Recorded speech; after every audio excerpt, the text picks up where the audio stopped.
instructor. And this headline's already old, folks. U.S. stocks waver after Wednesday's rebound. We're having another rip-your-face-off rally as I shoot this, getting ready for our Analyze Your Trade and Debrief at 1 o'clock Eastern today. The Dow's up about 115 points. S&P's having a nice 9-point rally here.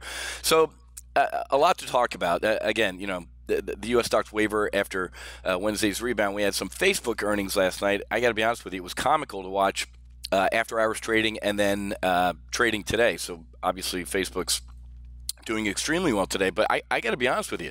I'm not seeing the why behind this rally. I think there was a lot of after-hours trading where people got short, and this might actually be a short squeeze. That wasn't the best earnings, folks, to be honest. I mean, I got it. They crushed the earnings, but if you listen to his forward guidance and a lot of his political crap, this is bad. Facebook reversal list markets, though FANG jitters linger. There's a lot of problems in these. And again, I have an issue with one of these A's. Amazon is not a tech company, folks. It's the Death Star. So it should just be FANG. But anyway, we're going to get Apple after earnings, and I think that's going to be mixed at best. They're pinning a lot of their hopes on the 10, and we'll see how that turns out. But look at this slide for life that we've seen in Apple in the past, week and a half to 2 weeks. Just not that ain't a good-looking chart right there. So we'll have Apple earnings. We're going to talk at 1 o'clock today about Raytheon. They're in the news mainly because an SM-3, a Block 2, fired from an Aegis Ashore test flight, failed to hit a ballistic missile intercept. And again, folks, this technology is, hitting a bullet with a bullet, which is obviously extremely hard to do. So, we'll talk about Raytheon here in a little bit. We'll talk about WYNN as well. WYNN's getting pounded into the dirt. I still can't believe this guy hasn't resigned yet.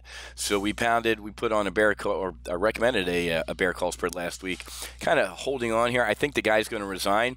This might actually be a buy on that news, though, folks. If when, I don't think if, I think when Steve WYNN resigns, I think we're going to get a rally out of that stock. Again, we'll talk about that at 1 o'clock. What else do we have going on? We'll talk about GE as well, how GE went from American icon to astonishing mess. I mean, this is just a fall from grace. It's found a little bit of a ledge here. The last time we thought it found a ledge, when it was hovering around this 17.5, we got into it right around here. Nice rally, and then the implosion where not even the Wall Street Journal knew that GE Capital still existed as part of GE, and then an implosion. So we're trying to hold on to the $16 level. Again, not the best looking chart in the world. But again, this is an infrastructure story. I think breaking it up is a great idea, and I think it's going to look pretty damn good broken up. So we'll talk about that at 1 o'clock. So a lot of stuff going on. Obviously, the FISA memo. Washington's on fire with all this, and potentially an explosive. I don't know why they're releasing it on a Friday. To be honest with you, the Republicans, that's the worst news day to release something. You should do it on a Monday so we can talk about it all week. But obviously, the Sunday talk shows are going to be full of this FISA memo and everything else that's going on.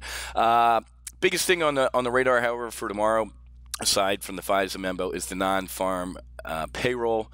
I think what are we looking for? We're looking for $1.81. Obviously, yesterday the ADP numbers came in a lot hotter, so this will be pretty good. I think we might see, close to 200,000. I think the market will be pleased as long as we hit or beat this. Average hourly earnings is something I always look at.